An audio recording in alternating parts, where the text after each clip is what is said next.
Assalamu alaikum dear students. Welcome back to another important video and welcome back to the VN Academy. Dear student, जैसा कि आप लोग जानते हैं हम फर्स्ट ईयर बायोलॉजी का चैप्टर नंबर 4 डिस्कस कर रहे हैं। सेल सेल क्या होता है? सेल किसी भी ऑर्गेनिज्म का बुनियादी यूनिट होता है।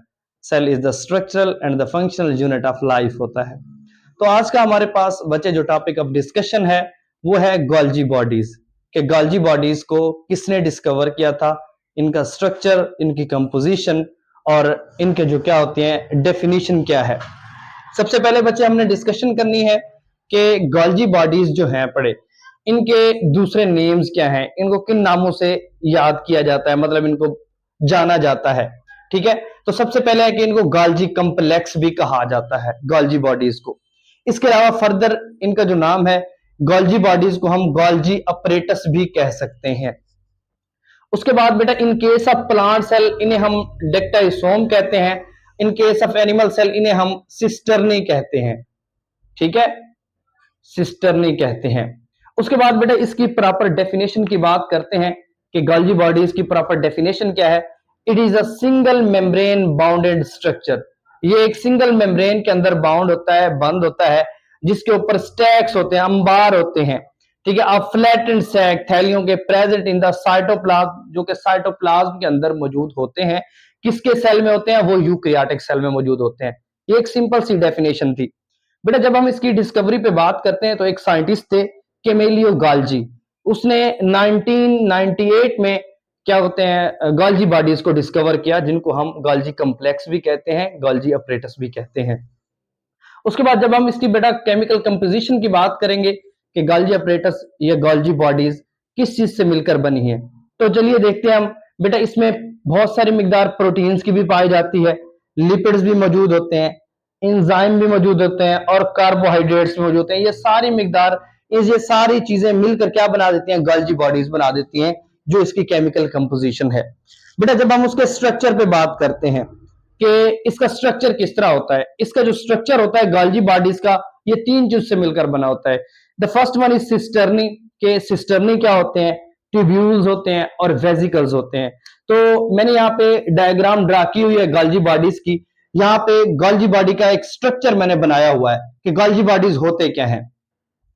सबसे पहले आपने देखा होगा कि ये फ्लैट एंड सैक नुमा मैंने बनाया हुआ है रेड कलर के, इनको हम सिस्टर्नी कहते हैं। ये जो सैक नुमा जो एक दूसरे के ऊपर तह दर तह मौजूद है, सैक्स मौजूद है, इन पूरे रेड कलर के जो बनाया हुआ मैंने, ये सिस्टर्नी कहते हैं। In case of plant cell इन्हें हम डिक्टाइसोम्स भी कहते हैं। उसके बेटा ये तो होगी कि इसका स्ट्रक्चर तीन चीज से मिलकर बना है, सिस्टर्नी है, ट्यूब्यूल्स है और वेसिकल्स हैं। इसके अलावा आप लोगों ने देखा होगा इसके ऊपर एक ट्यूब लाइक स्ट्रक्चर्स मौजूद है इनके ऊपर, यहाँ पे ये वाले। बेटा इन ट्यूब लाइक ये जो स्ट्रक्चर्स हैं इनको हम ट्यूब्यूल्स का नाम देते हैं। ये जो स्ट्रक्चर्स हैं गोल्जी बॉडीज के अंदर, इनको हम ट्यूब्यूल्स का नाम देते हैं। और इसी तरह बेटा बाद में बात करते हैं हम वेसिकल्स की। इसके साथ ही आपने देखा होगा ये खास तरह के यहाँ भी वेसिकल्स मौजूद है, सैक्स मौजूद है, यहाँ भी वेसिकल्स मौजूद है, थैलियां मौजूद है, यहाँ भी मौजूद है। ये क्या होती हैं? सिस्टर्नी के साथ ही इर्द गिर्द सारी मौजूद होती हैं, जिन्हें हम क्या कहते हैं बेटा? गोल्जी वेसिकल्स कहते हैं या गोल्जी कॉम्प्लेक्स भी कहते हैं। क्या था बेटा? इनका जो स्ट्रक्चर है वो किन चीज से मिलकर बना है? सिस्टर्नी से मिलकर बना है, ट्यूब्यूल से मिलकर बना है और वेसिकल से मिलकर बना है। ये सामने रेड कलर के सिस्टर्नी बनाए हुए हैं, ऊपर वाले जो स्ट्रक्चर्स मौजूद हैं ट्यूब लाइक, इन्हें हम ट्यूब्यूल्स कहते हैं। और खास तरह के नीचे जो आपने गोल दायरे के शक्ल के देखे हैं, ये क्या कहलाती हैं? गोल्जी वेसिकल्स कहलाती हैं।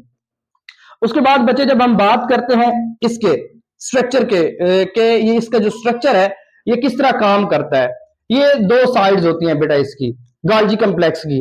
द फर्स्ट वन इज जो होती है बेटा वो फार्मिंग फेस होता है कि जहां से गोल्जी वेसिकल्स बनते हैं, और जो दूसरी साइड है उसको हम कहते हैं बेटा मैच्योरिंग फेज। ठीक है, अब हमने डिस्कशन करनी है कि फार्मिंग फेज जो होती है ये किस तरह बनती है और मैच्योरिंग फेज किस तरह बनती है। अब इस फार्मिंग फेज को बेटा हम सिस फेज भी कहते हैं या प्रॉक्सिमल फेज भी कहते हैं, यहां पे मैंने लिखा हुआ है। ठीक है, और इसको हम कन्वेक्स साइड भी कहते हैं इस फार्मिंग फेज को। फर्दर जब मैं आपको इसका गोल्जी बॉडीज का फंक्शंस बताऊंगा तो उसके बारे में आपको डिटेल बताऊंगा कि किस तरह ये फार्मिंग फेज है और किस तरह मैच्योरिंग फेज बनती है। उसके बाद बेटा जब हम इसकी सेकंड फेज पे बात करते हैं वो है मैच्योरिंग फेज, जहां पे क्या होता है डिफरेंट तरह के एक्सक्रीटरी प्रोडक्ट मौजूद होते हैं जो बाद में सेल मेम्ब्रेन में जाते हैं और वहां से एक्सक्रीट कर दिए जाते हैं। इसे हम ट्रांसफेज भी कहते हैं या डिस्टल फेज भी कहते हैं या कनकेव साइड भी कहते हैं गोल्जी बॉडीज की। अब बेटा देखिए यहाँ पे मैंने खास किस्म के एक स्ट्रक्चर बनाए हुए हैं सिस्टर्नी के ऊपर जिनको हम ट्रांसपोर्टर का नाम देते हैं। ठीक है, ये खास किस्म के स्ट्रक्चर है जो क्या करते हैं ट्रांसपोर्ट कर रहे होते हैं। इसके अलावा इनके अंदर बेटा ये जो वेजिकल्स मौजूद है इनके अंदर जो मटेरियल मौजूद होता है इसके अंदर इसको हम ल्यूमेन का नाम देते हैं। इन वेजिकल्स के अंदर मतलब इन सिस्टर्नी के अंदर जो लिक्विड मटेरियल मौजूद होता है बेटा उसको हम क्या किस चीज का नाम देते हैं ल्यूमेन का नाम देते हैं। बच्चे ये हमारे पास सिंपल सा स्ट्रक्चर था किसका गोल्जी बॉडीज का। नेक्स्ट हमने डिस्कशन करनी है कि आपने देखा होगा यहाँ पे मैंने एक न्यूक्लियस बनाया हुआ है। ठीक है, न्यूक्लियस जिसके अंदर बंद होता है उसे हम कहते हैं न्यूक्लियर मेम्ब्रेन। ये न्यूक्लियस है पड़ा और उसके ऊपर क्या मौजूद है न्यूक्लियर पोर मौजूद है। अब इसके अंदर क्या है बेटा देखिए इसके अंदर डीएनए मौजूद है पड़ा, जो डीएनए क्या करता है मैसेंजर आरएनए बनाता है, बाद में ट्रांसक्रिप्शन करके फिर वो प्रोटीन बना देता है। ठीक है, अब सामने आपने एक डायग्राम देखी होगी जो एंडोप्लाज्मिक रेटिकुलम की मैंने बनाई हुई है ग्रीन कलर की।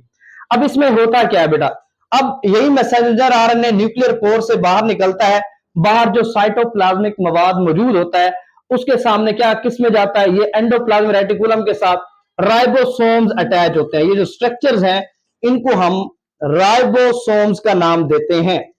किस चीज का नाम देते हैं बच्चे राइबोसोम। अब मैसेंजर आरएनए वहीं से साइटोप्लाज्मिक फ्लूइड में आता है, फिर क्या होता है राइबोसोम्स के ऊपर अटैच हो जाता है। जैसे ही राइबोसोम्स के ऊपर वो अटैच हो जाता है तो फर्दर यहां से उसकी आगे ट्रांसलेशन का प्रोसेस शुरू हो जाता है। यहाँ पे वो क्या करते हैं वो प्रोटीन तैयार करना शुरू कर दे। यहाँ से स्टार जो मैंने बनाया हुआ है ये क्या है इसको मैं एक बिलफर्ज ये क्या है एक प्रोटीन है, प्रोटीन को मैंने इंडिकेट कर दिया, मैंने स्टार बना दिया है और साथ में उसके मैंने फास्फोलिपिड्स वो अटैच कर दिए हैं, पॉलीसेकेराइड चेन उसके साथ बना दी है। अब इसमें होता है क्या मैसेंजर आरएनए क्या सिंथेसाइज करता है और क्या करता है ट्रांसलेशन होती है जिससे प्रोटीन बनती है और उसके साथ पॉलीसेकेराइड चेन बन जाती है और फर्दर वो मूव करते हैं सीधा आगे उसमें लिक्विड जो मौजूद होता है उसके अंदर। अब फर्दर जैसे ही वो उसके अंदर जाएगी उसकी वाल्स मौजूद है एंडोप्लाज्मिक रेटिकुलम की, तो वहां पे क्या होता है एंडोसाइटोसिस का प्रोसेस शुरू हो जाता है जिसे हम फार्मिंग फेज कहते हैं। ये सीधा ये जो प्रोटीन्स है बेटा किस में आएंगी सिस्टर्नी में आएंगी। सिस्टर्नी से सीधा जैसे ही सिस्टर्नी के अंदर आएंगी वहां पे ल्यूमन मौजूद होता है और वहां पे डिफरेंट तरह की मॉडिफिकेशन शुरू हो जाती हैं। आपने देखा होगा मैंने यहाँ पे मॉडिफिकेशंस को एम से जहर कर दिया है। मॉडिफिकेशन में हो क्या रहा होता है बेटा, इसमें क्या हो रहा होता है मॉडिफिकेशन होती है डिफरेंट तरह की जो प्रोटीन्स होती हैं कार्बोहाइड्रेट्स मिलती हैं किसके साथ प्रोटीन के साथ वो ग्लाइकोप्रोटीन बना देते हैं। ये देखिए जो अब ये क्या थी स्टार से मैंने प्रोटीन को जहर किया हुआ है और ये मैंने कार्बोहाइड्रेट्स को नाम से जहर किया, जब ये मिलेंगी तो ये क्या बना देंगे बेटा ग्लाइकोप्रोटीन बना देती है। इस तरह ग्लाइकोलिपिड्स की फॉर्मेशन भी इन्हीं मॉडिफिकेशंस में होती है। क्या होते हैं वो तो यहाँ पे देखिए बेटा ग्लाइकोलिपिड्स जो है मैंने लिपिड्स को क्या किया एक मून लाइक स्ट्रक्चर से बना दिया है और उसके साथ मैंने एक पॉलीसेकेराइड चेन भी बना दी है और उसका जो स्ट्रक्चर बन गया है वो ग्लाइकोलिपिड मतलब उसमें थोड़ी सी मिकदार किसकी है कार्बोहाइड्रेट्स की है और थोड़ी सी मिकदार उसमें लिपिड्स की मौजूद है। वो किस में हो रही है जो सिस्टर्नी के अंदर मॉडिफिकेशन हो रही है, जैसे ही वो उसके अंदर एंटर हुई एंडोसाइटोसिस का प्रोसेस शुरू हो गया। अब साथ जरा एंडोसाइटोसिस का प्रोसेस शुरू हो गया तो उसमें उसके बाद क्या होता है ये सारे ऐसे सिस्टर्नी से होते हुए और एंड पे सेल मेम्ब्रेन मौजूद होती है। अब ये जो सिस्टर्नी होते हैं बेटा ये एक्सक्रीटरी प्रोडक्ट के तौर पर भी काम कर रहे होते हैं जो क्या करते हैं यहाँ पे एंडोसाइटोसिस हुई है, यहाँ पे क्या होगी बेटा एक्सोसाइटोसिस होगी। ये जो मटेरियल होगा इन सिस्टर्नी से बाहर सेल मेम्ब्रेन में भेज दिया जाता है और जो वहां पे क्या होता है डिफरेंट तरह की मॉडिफिकेशंस होने के बाद डिफरेंट तरह के जो हार्मोन्स होते हैं और बच्चे इंजाइम्स होते हैं इनको क्या कर दिया जाता है वेस्ट होते हैं सेल से बाहर सेक्रीट कर दिया जाता है। शॉर्ट सा टॉपिक था बेटा जिसमें मैंने आपको डिटेल्ड लेक्चर दिया है कि गोल्जी बॉडीज होते क्या है, इनके दूसरे नाम क्या है, इनकी केमिकल कंपोजिशन क्या है, ये किस तरह एंडोप्लाज्मिक रेटिकुलम से डीएनए से फिर एंडोप्लाज्मिक रेटिकुलम में एंटर होते हैं, एंडोप्लाज्मिक रेटिकुलम से फिर एंडोसाइटोसिस होती है, फिर गोल्जी बॉडीज में जाते हैं, गाल्जी बॉडीज में जाके फिर ये किस तरह एक्सोसाइटोसिस होते हैं और सेल से बाहर एक्सक्रीट कर दिए जाते हैं। शॉर्ट सी वीडियो थी बेटा, इंशाल्लाह मिलते हैं नेक्स्ट वीडियो में। अल्लाह हाफिज।